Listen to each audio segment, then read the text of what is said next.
Hello and welcome to the second of 7 videos in our DC-coupled system design series. Once again, I'm Ian McCluskey with RENVU Solar.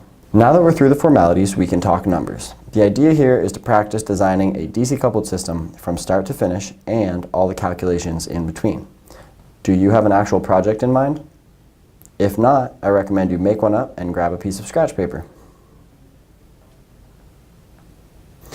The first step in setting goals and expectations is deciding whether the system will be multi-mode or off-grid. We already covered the technical differences in the first video of this series, and since multi-mode systems are more complex, I will focus mainly on them in these videos. But these formulas and the PDF guide in the video description is equally useful for both types of system. It is important to remember that if you are installing a multi-mode system at an existing building, you will need to install a new critical or backup loads panel and move the customer's most important loads out of the main service panel and into the critical panel to ensure anti-islanding requirements are met. These requirements do apply throughout the continental US and in many countries as well. In my experience, homeowners are usually more interested in talking about what products and pricing they will get for their system rather than how much energy they are using. It is important to be understanding and communicative about the different options they will have, but the first step in the conversation is always, and I mean always, load analysis. Skipping load analysis is like playing a hand of high-stakes poker without looking at your cards, and it can be just as expensive. Not to mention, property owners often have misconceptions about their own energy usage.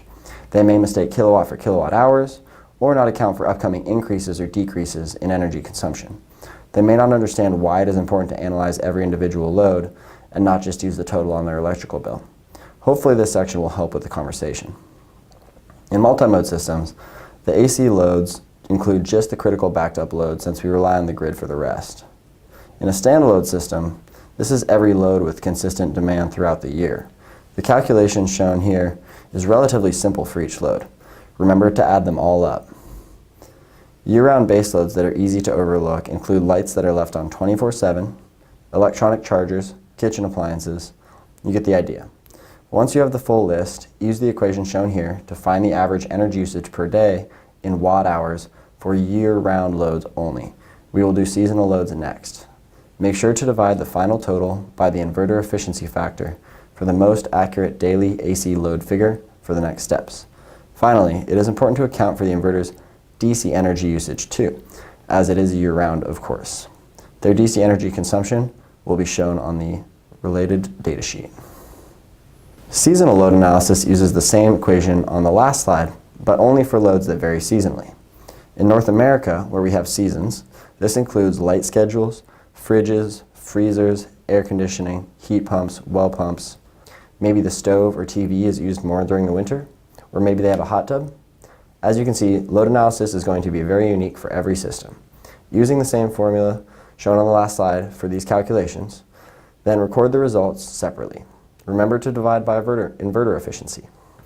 You should now have 4 figures: the year-round daily AC baseload, the year-round DC baseload, the winter average daily AC load, and the summer average daily AC load.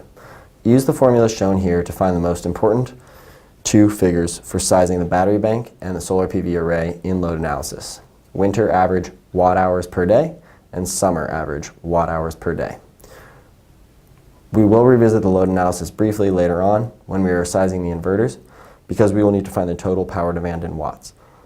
Stay tuned for the next video where we will size the battery bank.